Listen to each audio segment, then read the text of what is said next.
Hi guys, it's story time with Grandma. Tonight we're going to read The Soup Bone.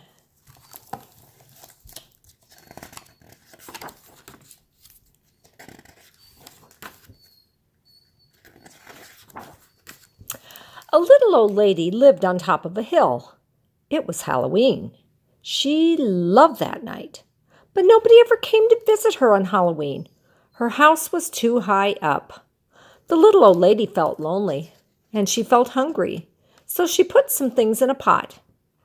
"Here I have potatoes, onions, carrots, and peas," she said to herself, for she had nobody else to talk to.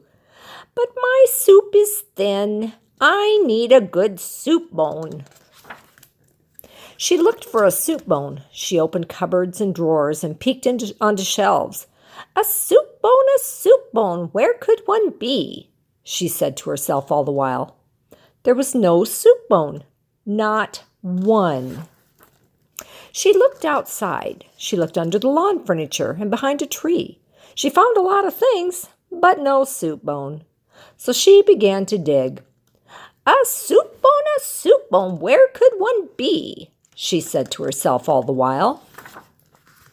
Then she struck something. It was hard and white and bony looking.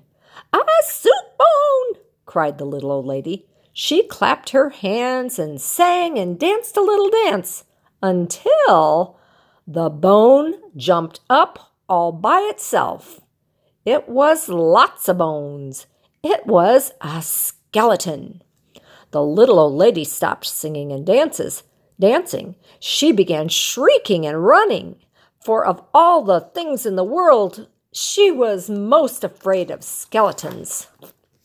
"Boogity-boo!" clacked the skeleton, and it ran after her, clicking and clacking its white bones and chittering and chattering its white teeth, for of all the things in the world, it loved to chase people the most because they screamed so loud. The skeleton chased the little old lady up a tree. It stayed on the ground, for what if it fell from that tree and broke its bones? "Skittle-scattle, skeleton!" shouted the little old lady, frightened though she was.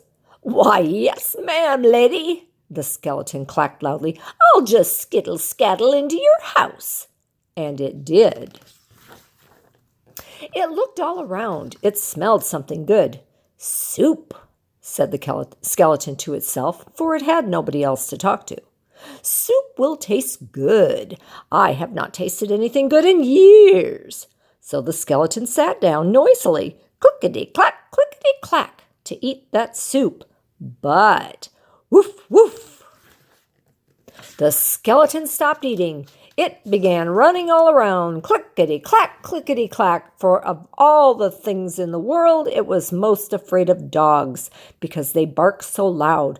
"Woof, woof," barked the dog, and it chased that skeleton man. The skeleton looked for a thin place to hide. The closet, full of brooms. The linen drawer, full of sheets. Then the skeleton had a good idea. It slipped right under the bed, but woof, the dog jumped on top. "I'm stuck," cried the skeleton. "Now that dog will eat me."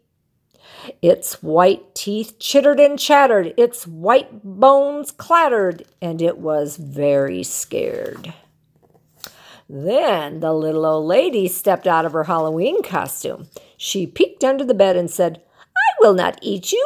I will pull you out, but promise not to scare me anymore." "I promise if you promise not to scare me." So they promised. No more scaring. Then they sat down and ate the soup. It was still thin, but it tasted good. The little old lady said, "I was looking for a soup bone, and I found company. I am lucky. I am tired of talking to myself all day in the house, all night in the house." "I wasn't looking for anything, and company found me," said the skeleton. "I am lucky. I am tired of talking to myself all day under the ground, all night under the ground." They ate. They talked to each other. Then the little old lady played the piano. The skeleton played its bones. There was nothing else to eat. There was nothing else to do. Now what? asked the skeleton. It's Halloween, said the little old lady. Let's go scare somebody. Yes, let's, cried the skeleton. So they did. And that is the end of the story about the soup bone.